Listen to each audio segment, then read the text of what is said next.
thank you for joining us here at the Laredo Center for the Arts to the art talk of Cruz and Olivia Ortiz. First of all, thank you guys for your time and everything you've done. We want to thank our sponsors, Webb County, the City of Laredo, L&F Distributors, and the Guadalupe Lilia G. Martinez Foundation, and of course the Acquisition Project and the Laredo Center for the Arts. The title of the exhibition is Danza de los Fantásticos y el Super Mix, works by Cruz Ortiz, and the title of Olivia's exhibition, which is upstairs at the mezzanine, is Cosmic Lines from There to Here. And we'll also we'll have a conversation, and then we can give a tour and open it up also for the public to ask questions. And let's get to know Cruz and Olivia. So thank you. Before I get started, I would also like for them to maybe say something. Whatever. Okay. Something, whatever. Thank you all for being here. It's an honor to be here and to show in this space. Again, thank you to the Laredo Arts Center. Everybody has been incredible from board to staff, so we couldn't do it without y'all. What can I say about me? I'm a Pisces. I just turned 40. I don't know. I hear you talk. Here. Hi, I also want to say thank you to the Laredo Center for the Arts. I think this place just has such a tremendous vibe to it, but it's also, I was telling someone, it's not about potential, it's just the availability of like a beautiful sense. And I think it's like a source of inspiration. I know for us, we're just become super inspired by the space in Laredo itself. So, I'm a Gemini. I kind of like long walks on the beach. I like to karaoke, but it's really bad. And it's only like bad country songs. What's your DJ name? Oh yeah, DJ Mancha is my name. Because I always have a mancha on my shirt. I remember you on Zoom. Sorry. Well, thank you guys. I guess we can get started as growing up. Like, what was Cruz and Olivia? How were you guys as kids? Did you know that you wanted to be an artist? Did you have like family members that were doing art, or how did you come across and until now? Art was not introduced to me in my upbringing. I went to Catholic school all my life, and when I say all my life, like 3 years old until I graduated with my college degree. So fine arts just wasn't something they introduced. It was heavy academia. I went to an all-girls high school. When I met Cruz, I remember like telling my girlfriend, like, he says he's an artist. And she was like, girl, let's Google him. And we did, and like we could see that, like he was an artist, but he was also a teacher, so that's how we met when we were teachers. But going to your family question, I have a long line of artists in my family. So did I think about it as a kid? No. Was it really present? No, because it was my grandparents' generation. So my great-great-grandfather and my great-great-grandmother, that's like where my family starts, or like that's how far back we can remember. I was named after her, Olivia. Her husband, that everybody called Granddaddy, was a circus poster, like circus advertiser or whatever. So he would go to the towns, and this is like late 1800s, he would go to the towns, draw a poster advertising for when the circus was gonna come in town, and they met in Cuero, Texas, fell in love, and she ran away with the circus. That's the story. And then my other grandfather, this is also on my mother's side, my maternal grandmother's first husband, he was, or is, excuse me, he is a sign painter. He's 85 years old now, and he still creates. And to watch him is so beautiful with like one shot, just that smooth move. So I would say it was because of them. You already have it. Yeah, that already had it. And then of course I've had, you know, kind of like a lifetime of watching Cruz, and he used to have his big easel in our kitchen, and you know, I'd just be there talking about whatever and watching him. So I think that just kind of immersed. And then during the pandemic, I say I took a master class with Cruz Ortiz, because what were you doing in the pandemic? What was anybody doing in the pandemic? And I had a master at my disposal, and I was fortunate enough to be able to learn from him.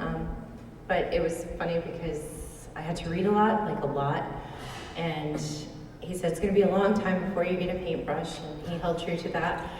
So I had to read, I had to draw, and finally I got a paintbrush, and the rest is history, I would say. You? I was trained by like old modernist guys who would like break rulers in the studio. So I was like, I don't know how to teach people. Like I'm the worst teacher, but it was really awesome watching her. And of course, as soon as she started painting, it was just like an immediate thing. I was like, oh no, you have it down. Like it was incredible to watch. But yeah, we did read a lot of Lee Krasner. Like we dug into Lee Krasner. That great, it was amazing. So anyway, I was born in Houston, Texas. My family is originally from this area, from all the way from the Del Rio area to Monterrey to San Marcos. So it's kind of like this huge area. That's where we're from. All the stories that my parents would tell me, or my aunts and I, oh, they're from here. I'm like, well, aren't we just from here? Like, and so that idea of like specificity of like literally, well, I'm from Monterrey, and I'm from Eagle Pass. That's kind of the same thing. So I think that's always been a thing, you know, even when I think about my work, is how place is a huge part of my work. My family, my grandfather was a closeted gay man who was an orchestra director. He did jazz, Latin jazz kind of stuff, but kind of the Perez Prado stuff that they would travel all over the nation. And so my dad he tells me, he goes, yeah, I remember your grandfather's closet was just filled with trajes, like, and it was amazing because even, my dad was like Mr. Football All-American in Houston, and he goes, one day we had a football game and they were honoring the seniors, and my dad shows up with a white tuxedo and a big red carnation. He's like, that's my dad. And everyone's like, dude, that's your dad? Like, that's my father. You also went to a school that was all white, right? Yeah, my father, and because of my, grandfather, working all the time, my dad went to an all-white Catholic school in Houston, and so that even like had some shifts, I guess, of who you are. Even that trickled down to us. And then his mom was a photographer in McAllen, and she had her own studio in the 20s and through the 40s. And so, I always think about that, like how we're not by an accident as far as like creativity. I do believe in how those things travel through generations, and so I can definitely trace stuff back. And even when I see my kids, I'm like, oh, like that one doesn't got it. Like, there's a daughter here that's somewhere, but Sierra has no talent. She does ceramics. Oh, well, yeah, no, and that was the thing. Drawing, she was like, oh, girl, I was like, oh no, you're not gonna. And but man, we got her on the wheel, just like, what the fuck? Yeah. Just like amazing. And I'm like, okay, that's cool. Like that's weird how that happens. But I agree with the drawing. Like, you give her quality cotton paper, and she traced her hand and made a turkey. Yeah, because I was saying, here, I need everyone to draw their hand, which was an assignment. I was a public high school teacher. This is in the pandemic, Yeah. And so everyone had their pad, and she goes, okay, I'm done. I'm like, what the fuck? She traced her hand. I'm like, no, I didn't draw your hand. She goes, I drew my hand. What? And then I'm like, I drew a little turkey. You know what I mean? Like how you could draw the turkey. I don't know if y'all did that. No, she did it. Yeah, like, oh my God, girl. That's right. Yeah, no, I definitely love that stuff. So, but yeah. So. She's gonna surprise you, Scott. You did mention Ceramics, yeah, she did. one of the things that you mentioned right now, like even if it's innate or it's like by example that it's already in you. Olivia, you said something about like reading. Like, what do you think about the investment as an artist, knowing that it's not just like dabbling here and there, but it's actually like researching, reading. How is that process, and how does it translate into your work? I think we should put the mic here. Oh, okay. I'll hold it. Oh, okay, then let's just go back and forth Okay. about that. I would say as former educators, we know how important it is to be able to read and to be able to have access to actual books and to get off of this. For someone that is, I don't have a BFA or an MFA, like reading is vital to the career.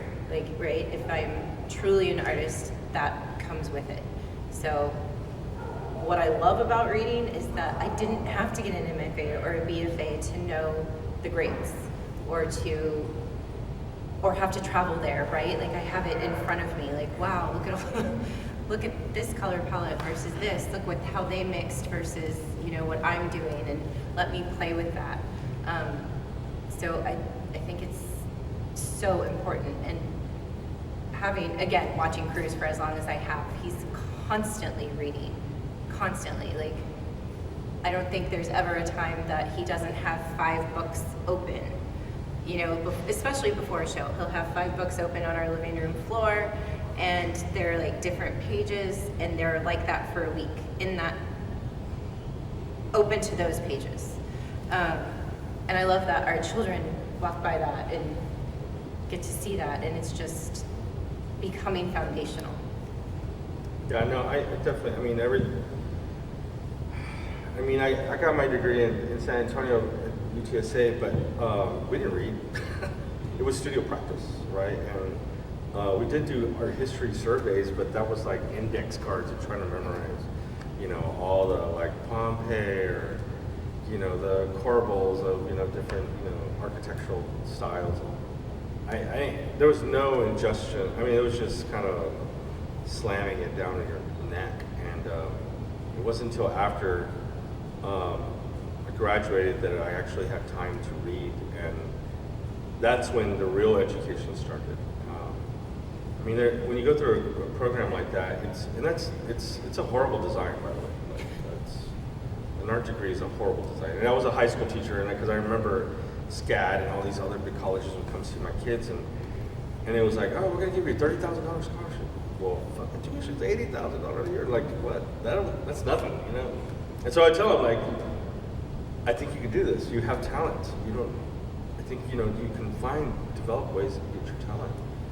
Definitely get the degree, but get a business degree, if anything. That's going to help your career even more, or marketing or something. But the importance of research is so vital to everything that I do. I'm constantly reading. I think in all aspects, who I hang out with. Like I literally hang out with a bunch of crazy lawyers and and that are doing all this work. And so like those are the people that I usually, and of course other artists, I'm constantly working with them, but I'm always thinking about the importance of research and reading. She's like a literary genius in American Lit, and I'm like, what? I never read that book. She goes, what? Why didn't you read that book? I'm like, well, I was probably in a punk rock club doing dumb things, But It was an education. It was totally an education. So, no, we talk about that a lot, and it's interesting. It's a really huge privilege to have her, as a resource too for literature, because we're constantly. I'm like, what? How does this painting relate into Fitzgerald versus Hemingway? She goes, fuck Hemingway. Like, and so it's kind of neat that we talk about what we know in our respective fields and how that translates into production of work. So As well as like, what's going on in Texas politics or, national politics or pop culture or, it's all immersive and comes out in the work. So. yeah. And it's cool to have that partner to always be bouncing off of. Yeah, like she knows so much about pop culture. About Ariana Grande recently. And I'm like, No, it was not Ariana Grande. Oh my god. I Our don't know if they were saying 25-year-old something. said, Ariana, what are you doing here? Do y'all know about that? Yes, everybody does. And so then we had to explain it to him, and now he's saying that we were talking about Ariana Grande and we weren't. I don't know. It's hilarious. Like that kind of thing happens all the time. We're like, I don't know what's going on. So it's pretty funny. Oh god. I thought it was Ariana Grande. It is. No. I'd like to know, what is it, how would maybe a week or a day be in your shoes? Like, what happens, like, schedule-wise? What time do you wake up? Like, what do you drink? How do you go about? Getting deep. Getting deep. Well, okay, cool. You just want to do like a Monday through Friday? Okay. I mean, real quick, I wake up at 6, only because we have a special needs daughter with Rett syndrome, and so she has a nurse that comes in at 7 o'clock. 7 a.m., yeah. And it's cool because they're always there helping with her. But yeah, I get up at 6 a.m. But he likes to work late, so that's the. Yeah, it's always the. He's like a night owl, and I am not really a night owl, but my body only sleeps for 6 hours, so I have to stay up. Anyway, It's a mess. it's y'all. a mess. And then I have to wake up like at 6:30 to get the littles ready. The littles are 8 and 9 now, so I do their hair like a good mom in the morning. Good Mexican mom. Yeah, make sure they. Those trenzas are tight. Yes, yes. They're like, oh, hold still. Get them ready. They're fighting me about their outfits or whatever. And then I finally get everybody out. I'm like, get out. And I get ready. He's with them, Yeah. Then we load the truck. getting their backpacks ready and everything. We both take the kids. We have a property that's an acre downtown San Antonio, so we have 4 buildings, and so we have our house, and then we have this courtyard area. Nothing like these courtyards. Yeah, So by the way, we are right. so inspired. We're like, oh, we could do that. I know the we architecture. should have done that. Yeah. And then we have our studio, and then we have an Airbnb in the front. It's like a casita. And then we have another building with studios and storage space. So we're always there. Like that's the thing. It's like we're always be able to work. Mm-hmm. So we load them up, drop them to school, usually get breakfast or coffee. Yeah. And then get in the studio. That's the first thing we do. Usually Mondays is admin day where we're just doing stupid stuff. Taking calls, doing emails, my dreaded budget meeting. I hate the financial meeting. Yeah. Bookkeepers, I mean, it's a whole. I mean, it's work. It's a It lot goes of back work. to like that professional artist, right? That career artist. And we're so fortunate to do. So then before you know it, it's like 3 and you have to stop. Like you're finally in the groove, right? You've done everything, then it's time to stop. Most of the time, or I would say half the time we go together or switch off. Then it's be in the studio for a little bit, and then they're in our spaces. Like they come into the studio, and that's just like, oh god. Like, there's like patita prints on all my The work. children. They're like, oh, can we work with clay? And just like, What are you doing? oh, can I paint this? Okay. Let me set you up. You know, I'm like, can so you like always you have to say- stop, set them up, and then go back to yours. It's fun.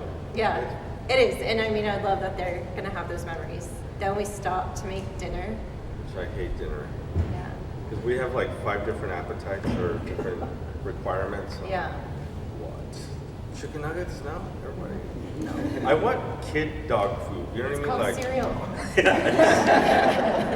I just want like a trough and they can just eat that. Like that'd be great. That is, yeah, I mean, really like the good part of the day in studio is like not like 10 to 3. Yeah. On a good day where we don't have meetings or whatever. Yeah. And then they finally go to bed like around 9. Sometimes we'll sneak out and go back to the studio. And it starts all over And it again. starts all over again, yeah. Yeah. But I Pretty mean, wild. we love having the studio there. It's Yeah. kind of an escape.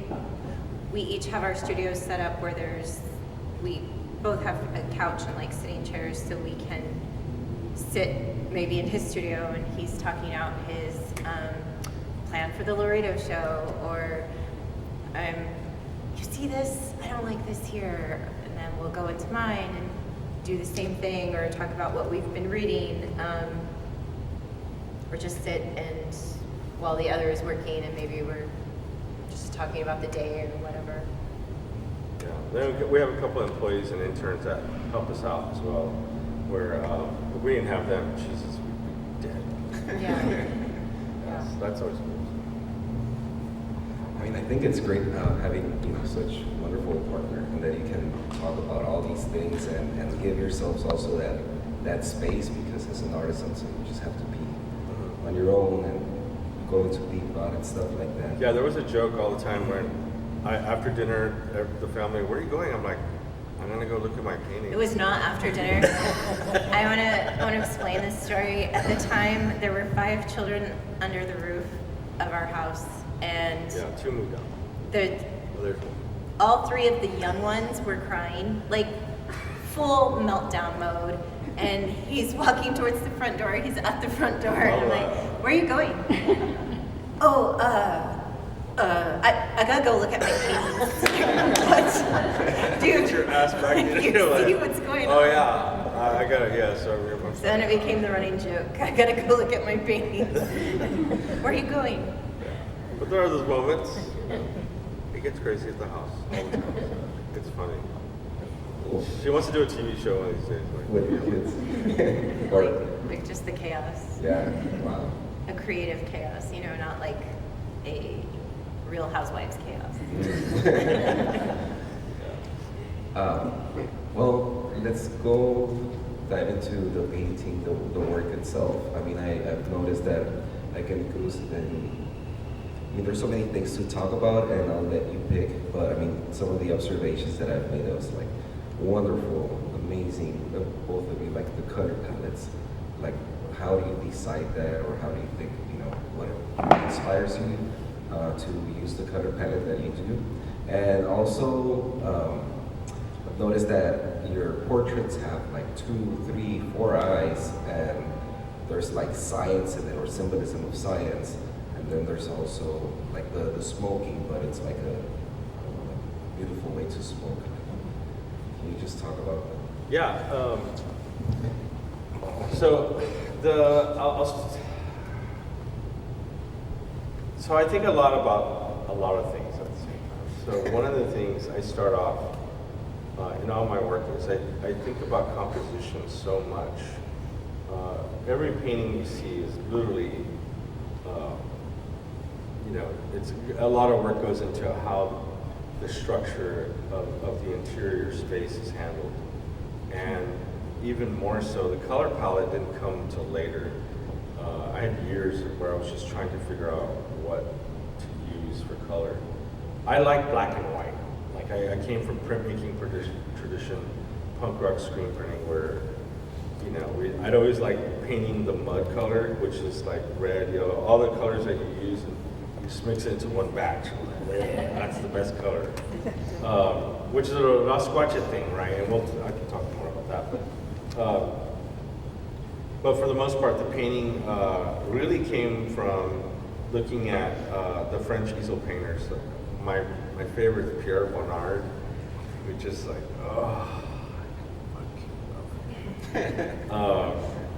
so much about Pierre Bonnard. I could literally give a whole course on that. I mean, because he really He was a quiet mannered, it seemed like a quiet, crazy mannered person. And he also had a wife who he would paint a lot. He didn't have like the crazy models like Matisse, who was totally cochino vibe, right? But yeah, Pierre Bernard seemed to, had just his wife, and he painted her a lot. And I always felt that was interesting to have that partner with him. And you can see that in his work. But also the way Gauguin also, who's another cochino dude, like, there's a lot of cochinos in modernism, by the way. Like, the whole thing is cochino. But I think, Gauguin really understood color in a different way, and I think it happened after when he was in Tahiti, where he started to really look at what was available, what were the paints that he could get, but then, adapting to sourcing, and, presentation of light and color. And so for me, I think about all that stuff, like I'm looking at these right here, and I experiment with different ground colors. Like this is I call it Terralingua Tierra color, which is the same color in Terralingua. Like the sun refracts the light so well that the color of the earth there is a lot different. So I use that a lot. And so like every time I use a different color background, like I have to figure out what colors go well with that color, And so there's a whole entire science behind how the paint interacts with light, how it directs onto its surface. Painting for me is really about application. It's about applying color. Like I'm applying color, I'm not filling in. Like it's literally application. And so for me, it becomes like a whole other understanding of how to understand paint. And I look at these, and I know they're fucking hilarious, and they're sometimes like crazy. Like the balls. Yeah, like the balls. I saw that in my But thought. they're, and that comes, looking at Philip Guston as well, where, looking at the shifting our idea of how we understand the seriousness of contemporary work or even modernism. And so making it more relatable to people. So I want people to see this like, oh, that's funny. And they're going to get drawn into that. But if they stay there a little bit longer, they'll see some other stuff. And I don't paint, I paint for painters. Like I paint for other painters who understand paint. And so for me, there's a lot of code in there that I'm hoping painters pick it up. I'm totally influenced by Alice Neal. Like there's a lot of Alice Neal stuff happening in this one. So yeah, and then of course I've been thinking about the codification of what it means to be Tex-Mex or Chicano, going beyond those, constructs of identity. But there's code in how we talk, and that's actually what that piece is about a lot, where I start talking about lexicon. And as colonized people, like that's something that, language is the first thing that is negotiated. And I think, symbols are negotiated. Materials that have some sort of ancestral developed meaning, right, are taken away. And so I've been doing lots of research in the Big Bend area with the White Shaman mural, which they're incredible. Like I encourage everyone to look up what's going on there. The Big Bend Conservation Society, they've been really uncovering, like there's rock art from Uvalde, all the way where the center is like Casa Grandes in Mexico. But it's like they're uncovering all these different specimens of rock art and symbols that were lost. And it reminds me of in Mexico when they started to uncover, Huatlicu and all the calendar, where there was a resurgence of identity based on buried Spanish, the Spanish would bury idols into the ground. But it wasn't until that resurfacing, when people started digging that up, they're like, oh shit, we were badass. You know what I mean? And so like, I'm anticipating that to happen. in this region where we're starting to excavate symbols that were lost. We're also developing lexicon. So there's a big shift, and I've been working on the border for different projects, dealing with water and immigration. But those, as I go to these towns, like I start to see the social, psychological excavation stuff that's happening. And in some weird way, these paintings have a lot to do with that. So it becomes a whole thing. So it gets crazy. Can you talk about, just because I find it so fascinating, like you paint for painters, but who do you document for? Yeah, that's the other thing too. I mean, understanding excavation of images or that lexicon, I consider all these documents for the future. Like Van Gogh would talk about that a lot. Like if you read his letters to his brother Theo, he talks about painting for the future. Like no one's gonna get it. And I have this, because it's part of the colonization where shame, right? Where we live with shame and like, oh, I'm too shy, like I don't want to do that. And we don't realize not everyone has that. And we think, oh no, it's just me. I only have shame. No, bitch, everybody has shame. Like, you know what I mean? And so like if you can, and Olivia's one of the ones that literally, she is the one that always says, she always says, you have to create your own lane. Be your own lane. Don't look at what everyone's doing, just stay in your lane. And it's so true. Like, and I think it goes to, what am I doing if no one else understands it? Don't shift to make them understand it. Just fucking do the work. Yeah. And so I think about that a lot. About if that's the case, then I'm leaving in it for the future. Like whatever I do, I'm going to leave it for the future. And they can figure that out later. That ain't my job. My job is just to produce the now. And so like the pandemic one, where it's Olivia and her two comadres, who are hilarious, and they're listening to records at a little downstairs bar in San Antonio. For me, that painting means so much. Actually, a lot more than a lot of these. In that one, it's in this one behind us. And these are the portraits where they're real documents of that happened during the pandemic. And I noticed that during the pandemic, we were looking for. I know we were reading stuff that Fitzgerald and Hemingway would write letters to each other during the pandemic. Max And- Perkins. Yeah, okay, yeah. Sorry. Yeah. And so like what were artists doing there during the pandemic? And there was very little written about that. And so I was like, well, if there's nothing then we need to be doing that now. Because we're already forgetting like what the pandemic did to us, like how we were forced to stay home, where, thank God we had the property because we got nuts, but like we had friends moving back from New York City that were just like bonkers. Everybody. Yeah. Everybody was moving. And businesses failed, like how everyone was desperate, but then we forgot already. Like what? How is that possible? And so the idea of documentation is a huge component of my work, where I want to be able to talk about this joyful event in the now with the drone, right? Where it's like despite the idea of surveillance and whatever that the crazy geopolitical type of things that are happening, there's still a party. That is a specific document. It's got tons of code in it. It's codified for the future, so that they can look back and say, oh wow, back then they had chola birds smoking, and then they had crazy mariachis, you know what I mean? Like, what's that? Oh yeah, well dig deeper, you know what I mean? So that's a big part of my work. I mean, it's interesting that you say like you paint for painters. I mean, Cruz and I were in school, or I won't say that I was with Cruz in school, because Cruz was already Cruz.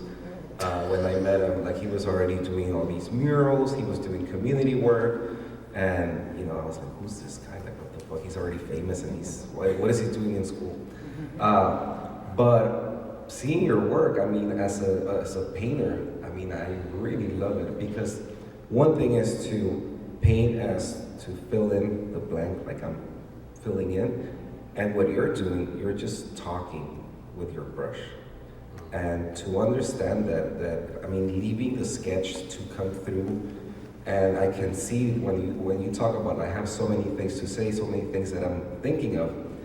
I mean, I can see how this, like how comfortable you are with not even thinking about it in a way, like you're just attacking it because there's more to do. And I can also see like these little clever moments that I mean, I don't know, like with the huevos and the coyote, like I could picture you painting and be like, oh, you know what would be cool? Adding these huevitos and laughing for another hour, just like. Well, now that's all I see when I look at that paint. I'm like, oh, it's fucking huevos. That's nasty. It's nasty. And then, other things are like these little moments of that I think are breakthroughs, at least for me. And but like for example, that line on that painting, where you like overlap the canvas, but at the same time, even though I don't know what you were thinking, but it's like it has a golden ratio at a certain point. Like so is this one right here in the back.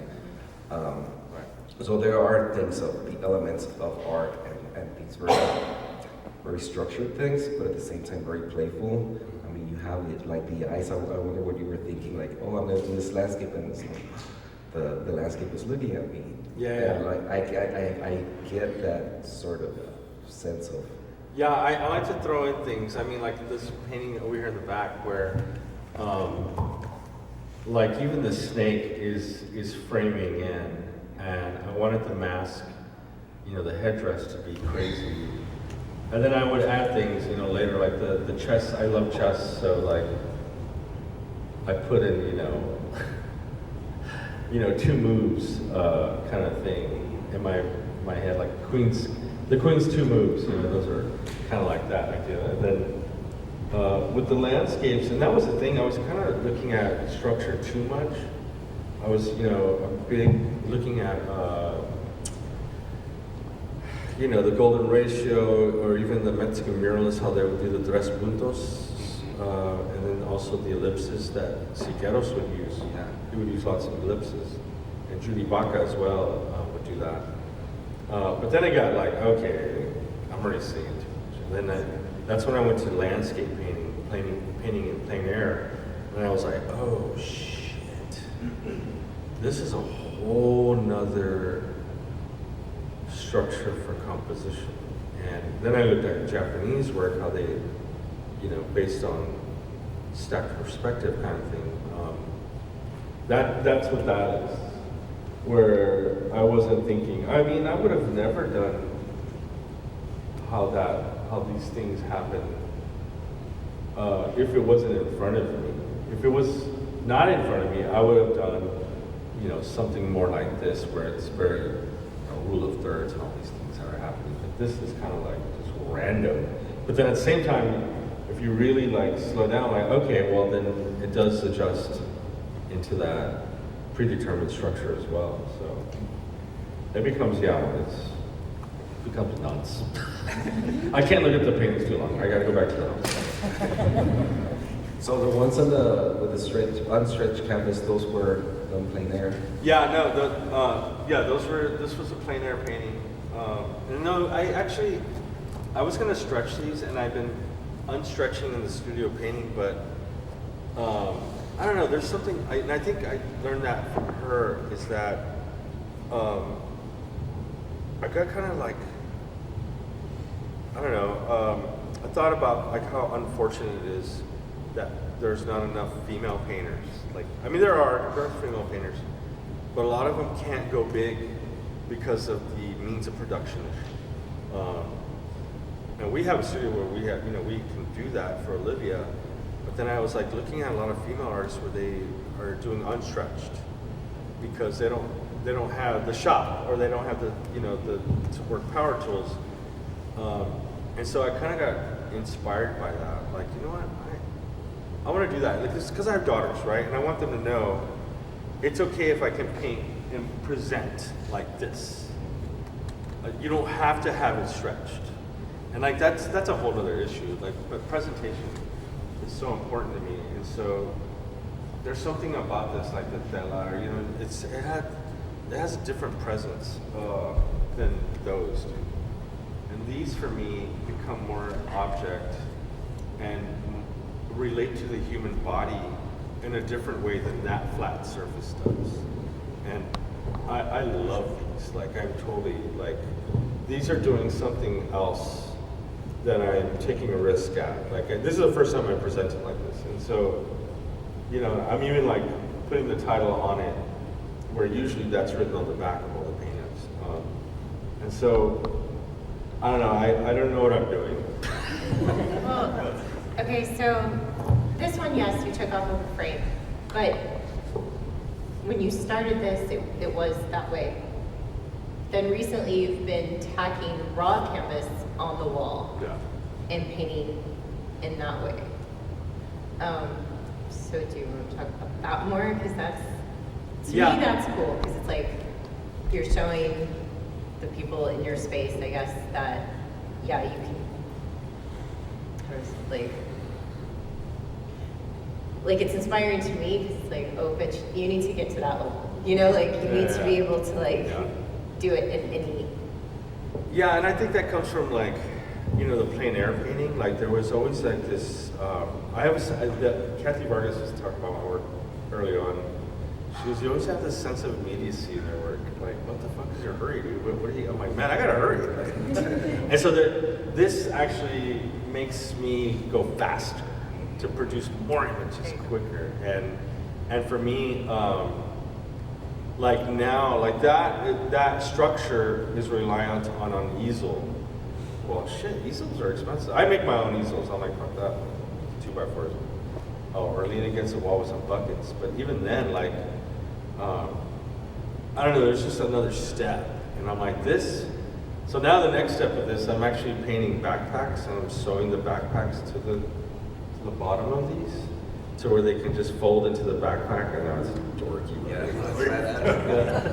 Yeah. So, and I you know, that's the other thing too. I keep thinking about my work is, and we should all be thinking about everything, what we do. How sustainable is this moment? That we have the AC blasting in this big space, right? Or we drive a car, or, you know, the shoes we wear, the clothes we wear. And I'm looking at these, I'm like, they're not sustainable. Like, this is made for wealthy people to afford. And that's why I love printmaking, because the idea of distribution for me is so important. And I think these don't do that. And that's a problem for me. And so this, I think, is heading in a direction to where there's a possibility for accessibility or distribution that those cannot deal with. I mean, just for shipping, Jesus, shipping in New York, like when the trailers come or trucks come, I'm like, where'd y'all come from? Like, oh, well, we're coming from Kentucky, and we picked up 8 other artists, and now we're driving back to New York, and I'm like, ugh. Or international shipping. Yeah, it's become ridiculous, and the price of that is just not cool. And, you know, just that, I'm like, I could just put that in a bag, throw it in the mail, and then get a really big painting, you know, by Cruz that you just unwrap it. And so, and actually working with Leslie Moody Castro, she said that a lot of artists would do that who show in Mexico. They put it in their suitcase and then unwrap it, and then they're ironing the back to stretch. Like, those are the things you don't hear about, you know what I mean, that artists, what they do, like, to make things work. But that's the thing, it's like, how is my work sustainable? Even the paints I'm using, oil paint, like I just did that today. I got some dirt from the Rio Bravo, that now I'm doing dirt samples from all the places we go and developing clays out of that dirt to make paint. And so now we're showing in Dallas next week, and it's a bunch of mud paintings on canvas. And so those are so cool. Like, I'm really liking those. So I don't know what I'm doing. I'm just kind of doing stuff. Well, I mean, the the important part about this, like you said, with paintings like this and why they're so expensive, and I can relate because now after like leaving education and just dedicating to thinking and doing art, it's a whole other ball or another whole other game. And I think to sustain ourselves as artists, it's not that the work in itself has to be expensive, even though it's out of our budget. Like we can't even afford our own work sometimes. No. Right, yeah. But it's because I guess the collector is also paying for the artist, not just to make for the work, but also to think, to give ourselves time and space so that we can think, so that all these then clever ideas that sort of pop out suddenly are there to be documented. And you know, society, like who else has the time to think of like, let me go and get some samples from all these places and let me do mud paintings. I mean, I think that's very important because many of us are busy doing our own thing, that we need that the artist, the kid, to continue playing so that they can come back and tell us, hey, look what's happening at the border, like literally, like look what's happening with the dirt, look what I can do with the mud. And so, I mean, it's all the whole system. Yeah, no, there's a surgeons. I mean, I'm not the only one, of course. Like, Yeah. there's other artists doing that, and there's been a pattern of artists thinking about materials in the studio. I mean, Rafa Esparza's just rejected the entire canvas. Now he's painting on Adobe panels that are horrible. They're falling apart. Like you paint on his oil paintings, and the museums are collecting them, but they're falling apart. He's like, I don't care. I That's actually not my love problem. I know. He's like, not my problem. Like, not my problem. Like, I'm making work. My job is to make the work. Whatever happens with that, that's another thing. And you know, that's where I started off. You know, doing punk rock prints. Like I would put them on. You know, we pasted them on walls and dumpsters, and I walked away. And I always believed the idea of the work behaving on its own. Like, that's it. You gotta let it happen. And so, I think about those different components of now. How can we understand? And of course, that interjects and even like defines Rasquache so much. Like obviously.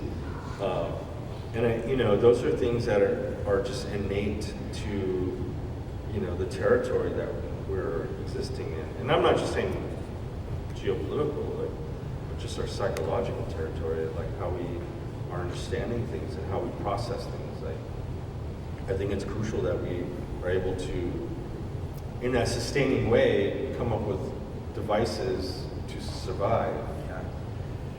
Sorry, I mean, Olivia was showing me an artist from Gaza where they couldn't get oil paints anymore.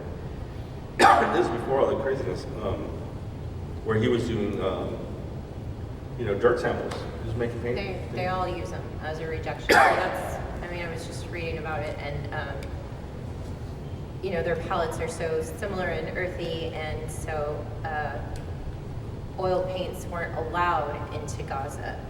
And if they did, they had to smuggle them, and so they just said, no, we're not. They rejected oil painting and made their own. So when he started doing the mud, I was like, oh my God, so this is what they've been doing. You have to read about it, you know, whatever. So I found that to be such like a beautiful form of resistance. You know. Right, no, and I think that's, I mean, even Joanna Rael, there's a bunch of artists that are starting to look at Earth as, you know, as our ecology is changing, like everything in its full speed change, and we need to adapt it. And of course, that's the job of the artist, is to deepen the mystery, but also to like come up with creative solutions. And I think that's something that we talk about. I mean, all these are painting on Home Depot canvases. I go to, you know, Home Depot to get that. I'm like, I'm not going to an art store. That's embarrassing.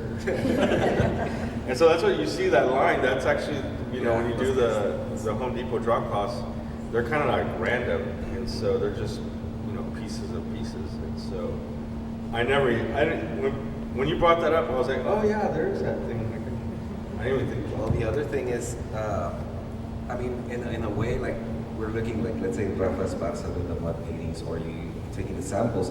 I mean, we're in a way coming like full circle, but we're seeing it forward, like, oh, badass that we're using dirt, but at the same time, I mean, we used dirt millions of years ago, or thousands of years ago. Exactly. So it's that, but this time around, what are we gonna do? But because we're spiraling, but at the same time, we're kind of like moving in a way upwards. Yeah, and that's where I'm talking about that excavation part. Like, as Big Ben and Sul Ross University in Texas State, the more they're excavating technique too, and like basket weaving. And now I'm doing clay, which I would have never done clay because every time I taught clay, it exploded.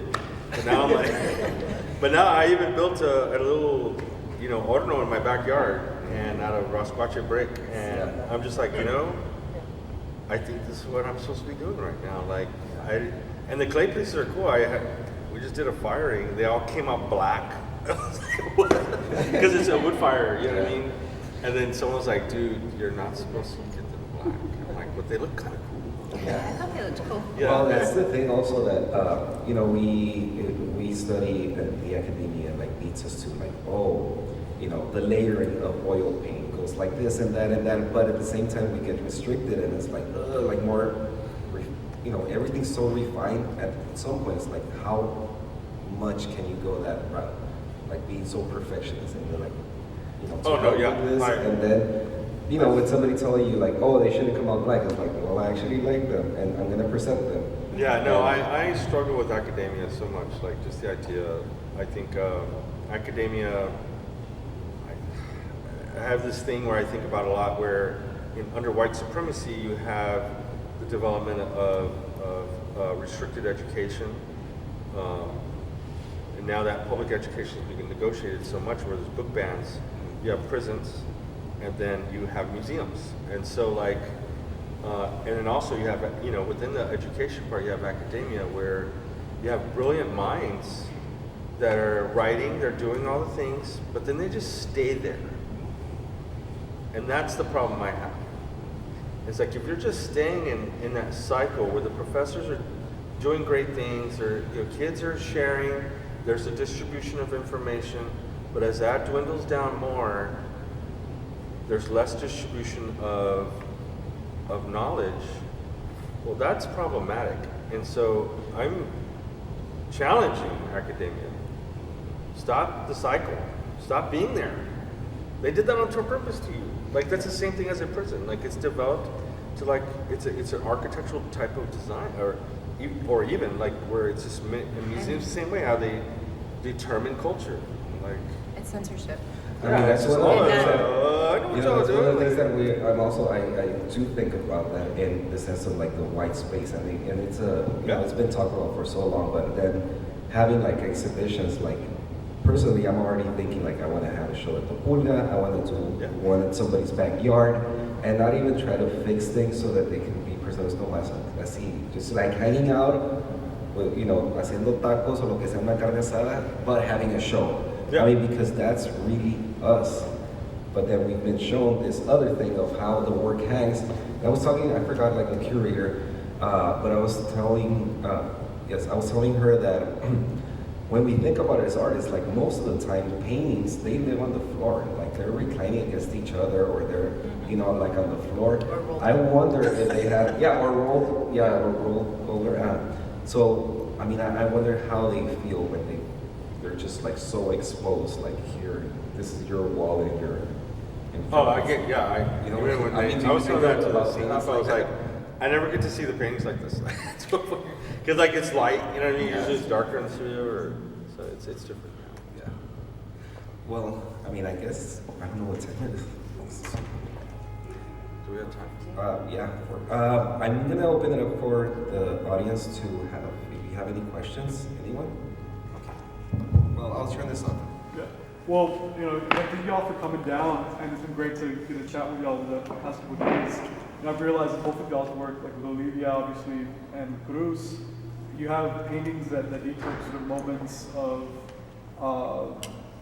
newness and joy, but you also have some works that deal with topics of grief and hurt and pain. when you're approaching the two different types of topics or moods, how does your mentality or approach change? You know, I don't know if this answers the question, but I love music, and so I was born in Houston, but I was raised in like country schools. Like I was in FFA. Everyone thinks I was like from the West Side of San Antonio, but no. And so like I was raised on George Strait, and you know, that really. I love that, and like Morrissey too, which was the same shit. Pathetic dudes, you know, at the bar, just you know, at the club, and then I started to realize that you know Vicente Fernandez and Morrissey were talking about the same thing, or even Johnny Cash, right? And it's about all the things, and I think for me, that's something that I always want to talk about, like in each. You know, painting, there's going to have the love, there's going to be the pain, there's going to be all the things, because I think we're complex people. And I think our, you know, capitalism wants to narrow things down for you so you can consume it easier. It's easy, just buy it, it's cool, eat it, and they're clean. Like, you know what I mean? Like, oh, like no. I mean, there's one thing, and you know, we exist in capitalism. I understand that, and we're not going to go back, right? So that's there. But at the same time, we have to be able to understand the difference of those things. Like, just because we buy those things doesn't mean that becomes our psychology, like of how we function in our head. Things are not easy. It's very complicated. I mentioned my gay grandfather. Fucking complex. But is it? Everyone has those stories. Everyone has those complications. And I think that's the thing, is like we have to understand that it's okay to process things. You know, to have these complex emotions and understand our identity is not all the same. But you know, this Latinx thing is like, oh my God, what are we like? They're just throwing us bones with that. Like, I want to say who I am as. I have a friend, Chanupa Lugar, and he's Sioux native, and when he says who he is, he lists all the tribes. And I'm like, what, dude, are you ever gonna stop saying your name? And I'm like, he goes, yeah, well, that's who I am. Well, that's beautiful. And I'm like, okay, well then I can do, he goes, yeah, well, because that way of thinking is based on a you know, colonistic capitalist type of thing, is to reduce so you can consume. No, I'm complicated. You know, I'm definitely you know, I'm a mix of everything, and I want to have that identity. That, you know, it's a complicated thing. You can't just say things, you know. And I think we always want to like narrow things down quick, and you know, and that's where academia, you know, also like, come on, let's just get the class done. Like, no, let's. Yeah. Education is long term. It's not 4 years. Exactly. So. If we're going to talk about my work, real quick. Okay, so can we go over real quick so we had the conversation, and then now it's questions, and then we're going to wrap up. Is that the plan? The plan, we're going to have questions, and then we can go and see. Okay, cool. Maybe Cruz can talk about one of the pieces, and maybe we can go to your show. Okay. Cool. Just making sure, because when you talked about trauma, right, like the work is very feminine. It deals with anatomical landscapes. It talks about how women are defined or put in their space, right? And how we are always kind of trying to be heard. But also it's very beautiful, the gestural lines. And so you have that juxtaposition of what the meaning is, but also like when you look at the work, it's very meditative. It's soft colors, it's the pinks and the purples that lure you in. But yes, it is very traumatic. It talks about how we aren't seen even when we should be seen, right? Or we're seen as less than or as property. It's autobiographical, but it's also very universal. And in it is trauma, but there's also the joy. And I hope that is still seen. You know, you're talking about the joy, how we overcome and how we should use our voice and be proud to use our voice in all of it, not just being a woman, but also all the browns, you know, being brown women and what that means. Yeah, we talk a lot about that in the studio, just the idea of, you know, complicating things. Like, let's complicate things. We talk, because I know that we spend a lot of time in her studio just looking at her paintings, and she'll just, you know, the more and more I find out more and more about what's going on with them, that I'm just like, there's things that I don't even understand, because, you know, patriarchy is, you know, in my head all the time, and I'm like, what? And so then I really, one, stop being lazy and listen and try to really understand what those paintings mean. And obviously there's things that are happening between our work. I'm totally heavily influenced by her stuff. Yeah, you can see it with the newer paintings, like the color palette has crossed over with Cruz's work.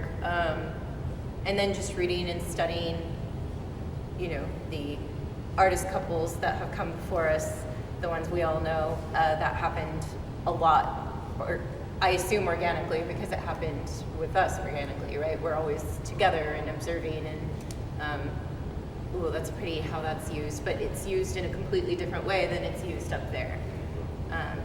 But it's neat to see, and I'm curious to see how his greens and blues will at some point transfer to my work. Yeah, I always think about Elaine and William de Kooning, how their work did that a lot as well. I mean, you can see, like in your work, it's almost like, or like a zoom in a way, or like a fragmentation of it, but treated like it's very differently. I can't hear you. Oh, that I was. Para eso se inventaron, ¿verdad? No, I was saying that with Olivia's work, like it's like zooming in, but it's also like a fragmentation in ways. Like I could see the similarities right now, and we haven't seen the show. When we go and see, you'll see this sort of layering, or I don't know if that's the right word, but how things are crossing between your works. Application for sure. Let's see. Yes. Gail, I want to ask a question. Cruz, I love sitting with your work, and if Phil Augustin was reborn in this culture, you look just like him. A little on the darker side. I need to have some cigarettes. Okay, That's a huge compliment. I don't know. You've sort of both answered the question I want to ask, but when he stopped painting those abstract paintings, Right. so fabulous, he took 2 years, and the 2 questions that I understand he asked himself were, what is art for, and what do artists do?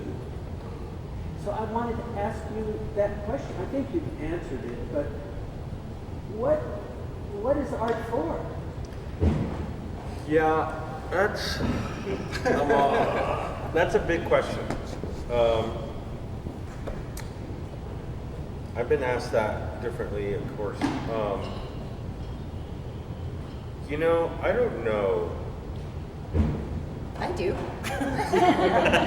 I don't know. You sort of answered it. You're playing with dirt. Yeah, yeah. You're on the border, so you know. I'm hoping you're going to answer. I think it's self-exploration. I think about the first thing that comes to my head is risk. The idea of risk and humanity, us taking gestures into trying to figure out ourselves, and that could be different forms, right? So I think that's one of the things that I don't know. What do you think? I think art is a responsibility. Say the I last- think art is a responsibility. We have a responsibility to ourselves as artists to create and put it out there, right? Like, or we wouldn't be artists. But we also have a responsibility to our audience. We have a responsibility to our future audiences. We have we have a responsibility. We have a story to tell, whether it's figurative, like you're seeing here, and you can see the story, or whether it's abstract. There's a story to be told, and I think it is our job to document our time and everything that goes into our time, you know, talking about geopolitical and social and cultural. All of it is our responsibility.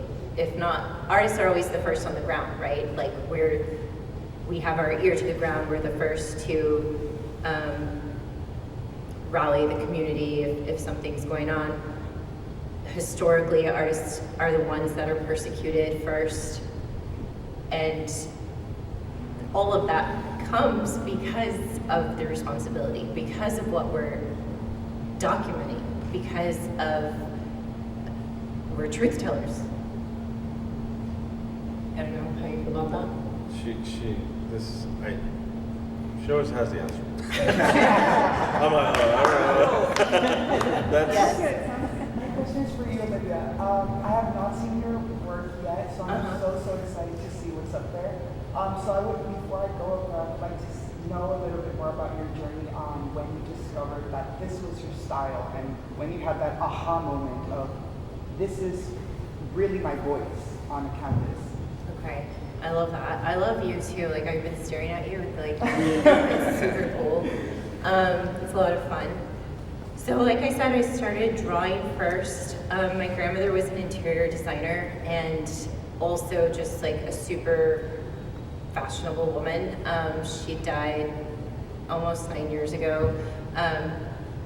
But like blonde my whole life, and then just fabulous, you know, always smoking Marlboro Light 100. Olivia, do something with that. Olivia, do something with your face. Like, you know, just taking pictures, you know, or having my picture taken. Do something with your face. And so I went to garage sales with her and estate sales, and we did home projects together, and very managerial. We never said bossy. She was very managerial. We'd get into fights with each other, and Olivia, I'm the boss right now. When I'm dead, you're in charge. And so I think that really just obviously had such an influence on who I am in general that I didn't understand until after she passed. She was such a force that it was, you know, you kind of cowered to her a little bit because you wanted her, you just watched her take the stage. And then she died and I felt like energy passed. So reading, yes, and then drawing, but I still didn't have the color palette. I didn't know what it was gonna really look like until the aha moment is well, what would I do with Yoli? You know, her name was Yolanda Hotman, by the way. That was her fourth husband's name, Hotman, and she kept it. So I was what would Yoli do? We went to Home Depot because that's what Yoli would have done. In front of the paint samples, pulled colors that spoke to her, threw them on the ground, and then moved almost I don't know, what's that game that you do with the shuffleboard? Yeah, shuffleboard, almost like that, you know, where you're moving colors, and the colors came, and so then I had the 4 colors. I mean, I stared at them for weeks, and it's well, what do they mean? And then I already knew the drawings, because I have 2 sketchbooks full, and when you get to the work, you'll see all the lines. They all start from lines. It's applying the paint that form and shape take place. And so as soon as I can visualize the form, it was all anatomical landscapes. So then the colors then made sense. You know, I had these colors, but here are the shapes. Here's the leg, here's the breast, here's the torso, here's the lips. You know, it just all came together in that aha moment that you're talking about. But really, I just think I had her with me. Yeah, she occupied all at Home Depot. I mean, like a little strip. All the store. contractors like, no, no, Okay, I'm gonna finish this part off with, I don't even know who said this quote, but it's about artists being in their studio, that at first it's all these voices, all this literature and artists that we have in our minds, and then little by little, they start stepping out, and then at the end, it is us who step out of the studio for the work to be what it has to be. Like, we have to get out of the way of the studio.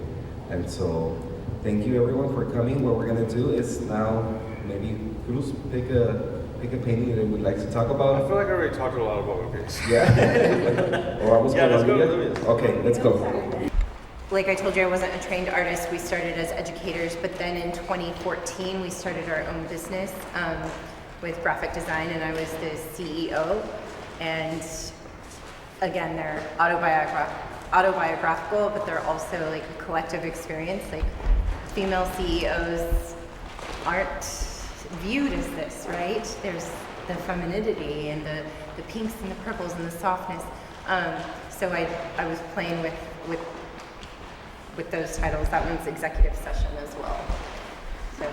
So she and I, last night after the show, we spent about 30 minutes debating your pieces. Okay. And she was saying that she felt that what the lines represented was that the feminine energy is always trying to be constrained to fitting into a particular way of being. Yes. And I was like, no, I think that the abstractness of it it creates sort of like this vagueness of like, what is the role of the woman?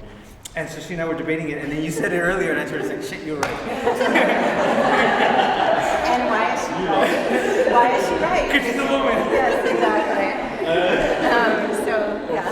Hey, but at least I tried, right? No, yeah, totally. But I love that. Like he said, she always has the answer. So, yeah. I Anybody? mean, we spend a lot of time being told no. Yes. I'm getting emotional here. But Yep. when they're told no, you're somebody's property or Exactly. Exactly. I mean, from this series over here, and then these two over here, this smaller one is hard and impious, and this one is piety and tenderness. So if you look at these colors, so if we look at my colors in general, the pinks and the purples are from what we're told when we're little, right? Like those are our colors, even though we know now that colors have no gender, like I tell my children. But Fisher Price says we do. So like pinks and purples are when we're little. This one, it starts to blend. We have maroons, we have that lavender, right? And so to me, this is the teen, when we're so desired. And then hard and impious is when we become women. And that's when we're told no. I mean, you see that white hand around the mouth. Like, we are less than when we become women. We are told no in so many instances. Yes. And so it almost like a direct no. It's just no. exactly. And so that's why it's not all the way around. But yeah. Thank you for your response, like to the work. So I would love to talk more. Like, anybody? Well, yes, you mentioned about your sketches.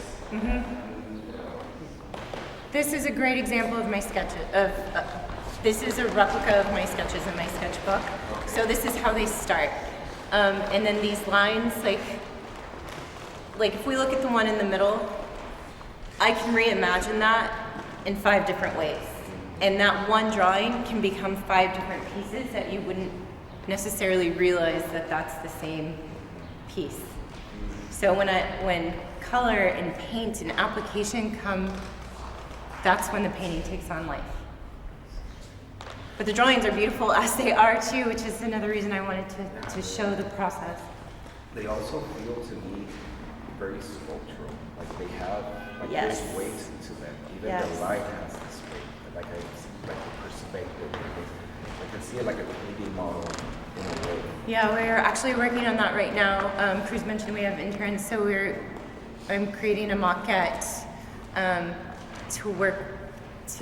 make a sculpture and playing with different ideas of sculpture from the drawings. So I'm not there yet, but it's there.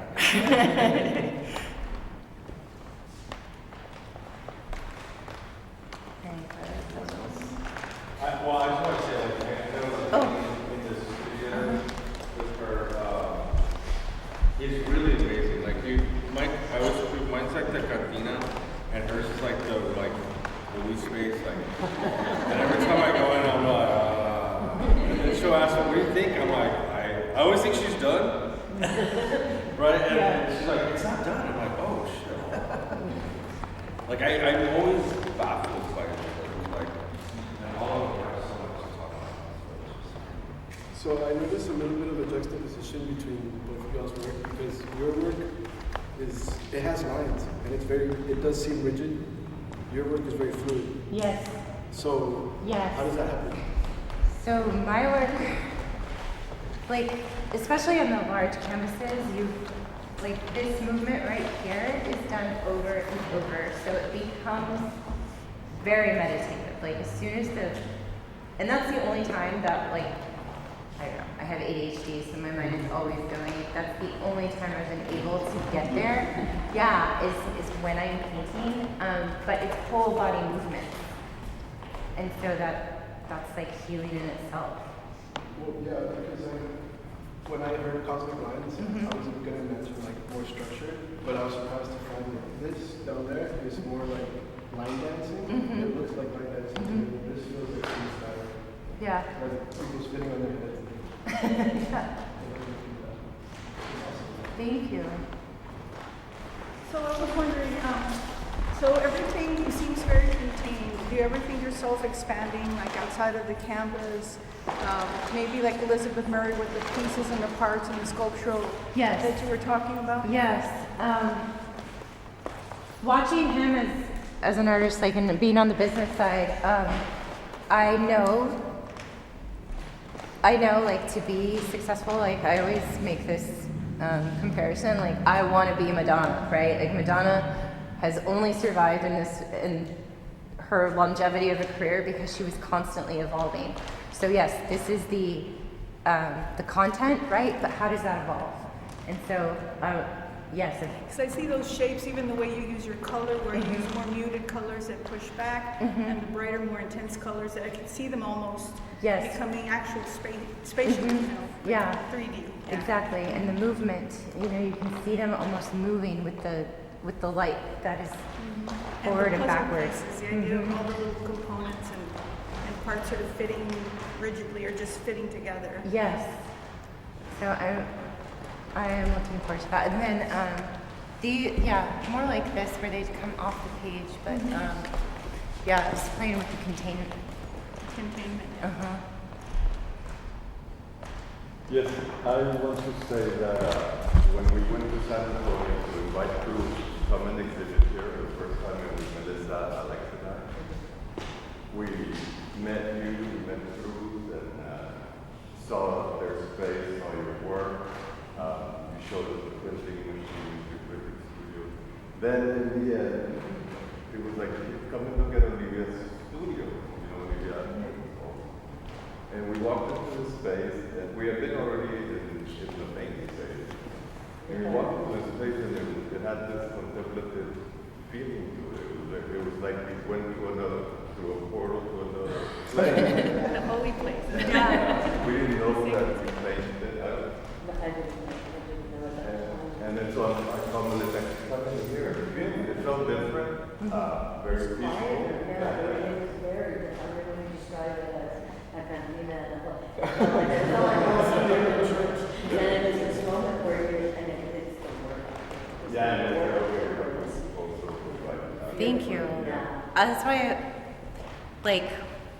yes, I saw pictures, through email or whatever, but walking in this space, I just felt like it was so meant to be, especially like the first, museum space to be shown in this beautiful room or mezzanine with the chandelier. It's just so fitting. Thank y'all so much. And you can feel it. Mm-hmm. Here, it's a big space compared to your studio, but yes, it's kind of converting it into Yes. that. Even the layout is the same. If you think about my studio, it's long and narrow like this, so it's very cool to me. Sure, I can't see you. Okay, I'm going to be this way. So I was just, we're really curious to hear your comments about how much you like reading the literature, like the shoulder and then how literature influences your work. And also personally whether you're with an author. Okay, so yeah, thank you. So I was an English major and a poli-sci and theology minor, so lots of reading. And I'm postmodern American lit, so I do love Fitzgerald, but we also know that Zelda Fitzgerald wrote a lot of them, so I'm cool with that. It's like, oh, no wonder I liked this white dude, you know, like it was a woman. So yeah, he's my favorite author. I laugh at the question a little bit because when I became an English major, I actually started as a poli-sci major because I wanted to go to law school. So it was like, oh, let me be poli-sci. And then and freshman and sophomore year were fine. But then like my junior year, I was also a big party girl. And it just I couldn't be a party girl and be poli-sci major. So I was acing my English degree so I decided to switch the degree. So I had to go talk to the dean and I was like, look, I really want to be led in the program. I know I'm late, but you know, it was my minor. Could we make this happen? And he was like, well, tell me why you want to be an English major. And I didn't want to say because I want to go to law school. Like, that's just so lame. And I was like, well, you know, I've always enjoyed reading. I really, as a kid, I was very well read. Like, I'm involved. I'm a literary.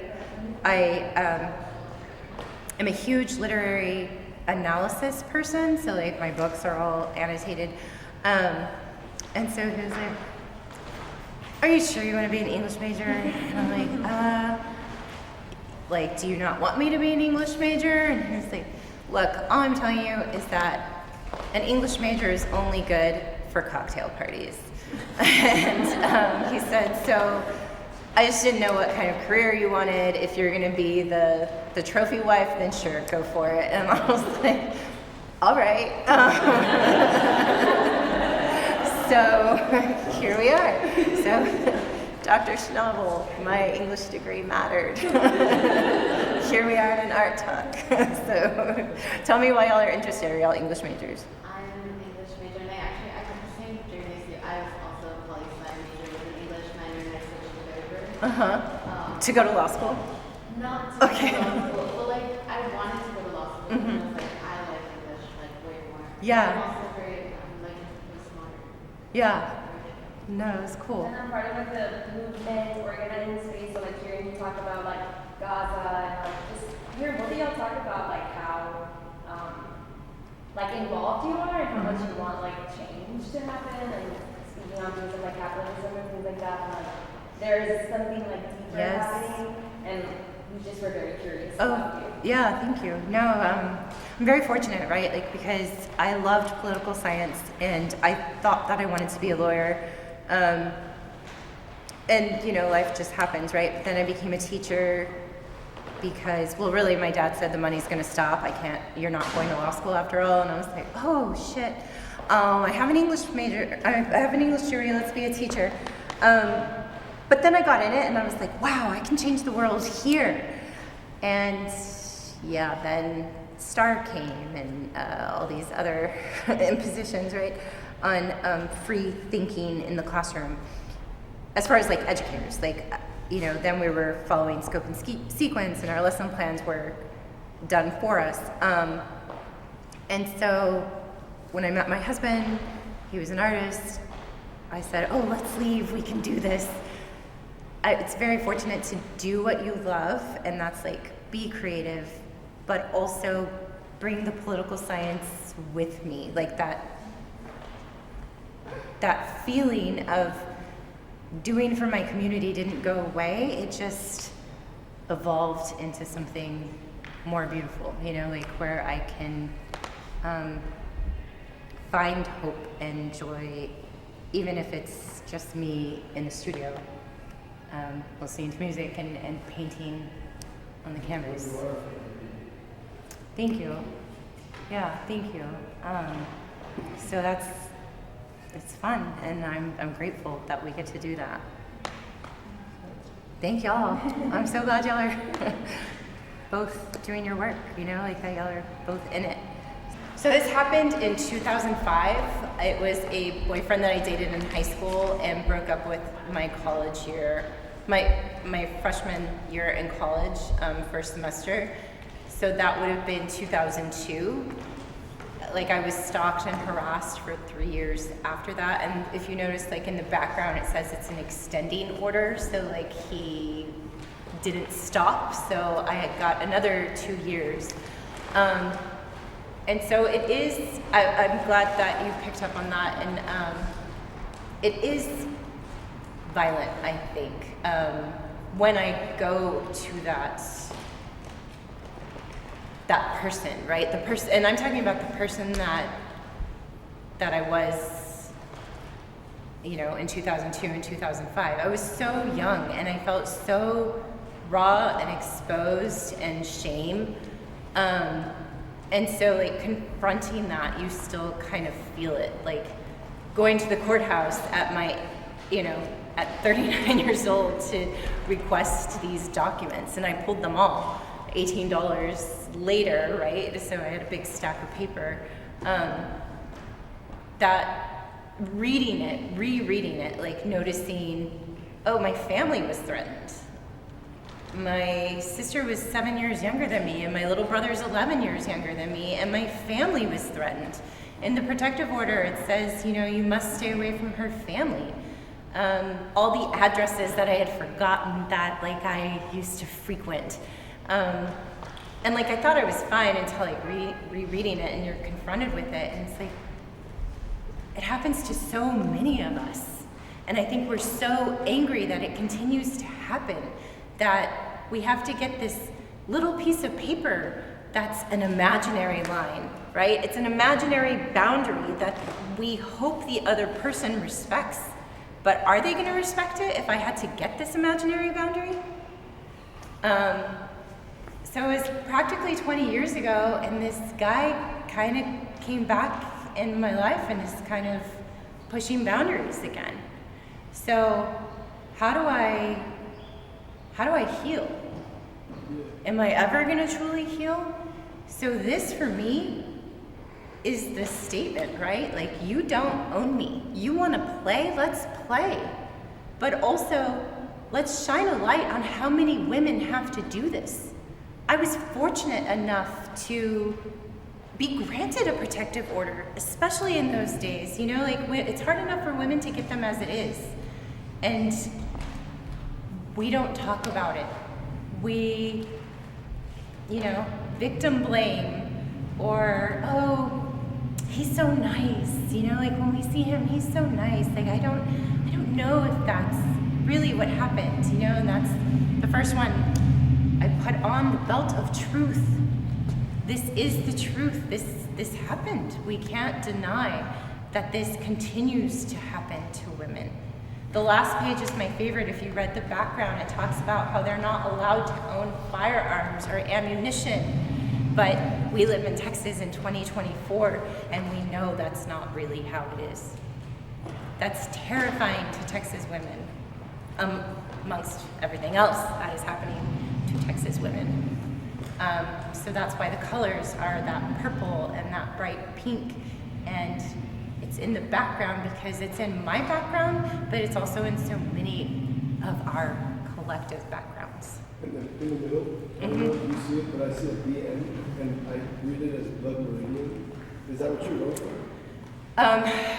No, I was drawing, and that title is, I put on the breastplate of righteousness. It comes from, all the titles come from a prayer that my grandmother, Yolanda Hotman, had me memorize and would pray over me.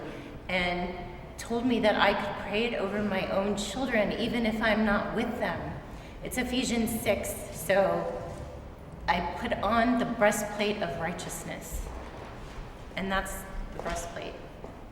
For my weapons, I put on the helmet of salvation, and the sword, and so there's the sword there, in the third, and it's just helped me like most of my life, that prayer in one way or another. And so the aggressiveness and the violence, but it's counterattacked, right, with the prayer. And so it makes it. So the one in the middle is scripture? The titles are scripture, yeah, Ephesians 6. It comes from one prayer. I liked the juxtaposition of it, and again, like, and it also plays. It's a protective prayer and it's a protective order.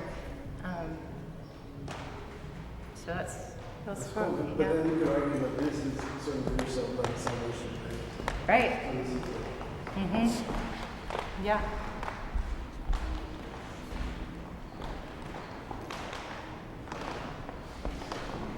So some of these have sort of like a frame that you leave around them, and other ones sort of expand outside of the space. Can you talk a little bit about that? Yeah. It started with this painting over here, and this one is heavily political. This is when Abbott had first put up the buoys, and we had our first fatalities, a woman and 2 children, and so the green, the lighter skin tone is how I imagine the buoys would be. And then like the fragment, the torso to the pelvis area, and then like fragmented pieces. We have an upside down breast. But then that pink that surrounds it is just so inviting. It looks like velvet and soft. Because we are all that woman, whether we, again, talking about lines, right? That's a physical line. That's a death trap. But that pink calls to us, and it reminds us that we are all a part in some way for this, right? So I just loved it so much, and how it framed the shapes that I started playing more with it. And so that's what we see here, and I felt like the shapes were really defined. But also, like, I want to see what it looks like. You know, we're all used to doing this on our phone. I want to play with, like, taking one and doing in my head. These are all free, like, hands. Like, I don't. My sketchbook is 5x7 probably. So then I look at that and then I do it. Like, I don't use the projector or anything. Like, They sort of remind me like they're sort of like barriers, but they're sort of a very nice protection, and they envelop them and sort of nurture them. Yes. But then are they also like a barrier? You know what I'm saying? Yeah. No. That's what they remind me of. Yeah. Yeah. I think like. I think it's the protection, you know, like as young girls from like 3 on, we are very vulnerable. We know that girls have to be watched more. You know, we have to hold double standards, right? Like boys get to run ahead of their mothers and play, and we have young girls, like we said, and it's always, no, I have to go to the bathroom with you. I have to do this, and so that to me is that almost embrace. Throughout the month, we're planning, aside from workshops, we're planning another talk with some local artists and with Cruz and Olivia, and it's gonna be amazing. I can't talk about it yet because I don't have the full details, but stay tuned. It's gonna be amazing. And thank you so much.